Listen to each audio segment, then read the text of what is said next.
So the International Primate Heart Project is a collaborative project of multidisciplinary members, veterinarians, cardiac physiologists, cardiologists, working together to further understand the causes of cardiac disease in great apes.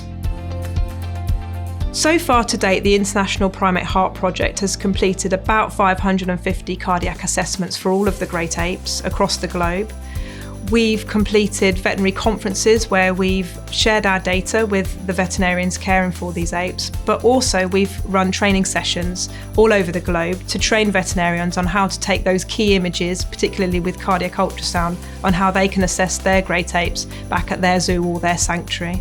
Without this research, we wouldn't have this systematic approach of how we diagnose cardiac disease in apes, and it would have carried on as it had been on a case-by-case basis, where a group of veterinarians do an assessment, don't really know what's happening and don't really know how to treat that animal, and therefore they would potentially have become more unwell and passed away. But what I feel quite proud of with our project is now we have those ranges for chimpanzees in particular, where we can say to the veterinarians, yeah, this does look a little bit abnormal. We would probably recommend that you might try this, this and this to try and save that animal's life. And so I hope that in the future, we will have a huge impact on great ape survival across the planet.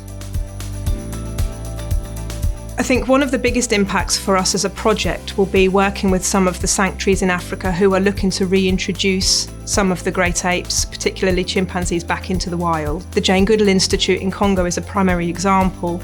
They have 3 large islands on the Chinzulu River where they have chimpanzees in big troops there ready to be released to the wild. The IPHP have been there. We have run cardiac assessments on all of those chimpanzees, and so the vets there at the sanctuaries know whether there are some individuals there who have hearts that look slightly abnormal or they might be at risk of increased stress causing them problems going forward. So that is how we have used our research. We have been able to medicate some chimpanzees to be able to prolong their life, but not only that, to improve, we hope, the quality of their life, to reduce their symptoms.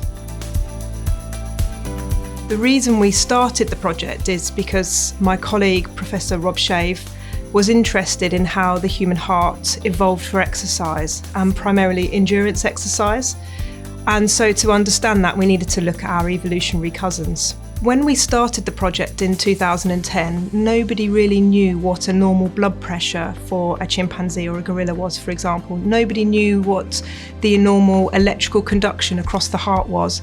So the future for this project, I think, is really bright. We've generated these normative ranges for the chimpanzees, and what we're doing now is working really closely with other heart projects who link the ante-mortem data to post-mortem data once they've died. And I think that's our real foot forward, that we're going to be able to understand what's causing this disease.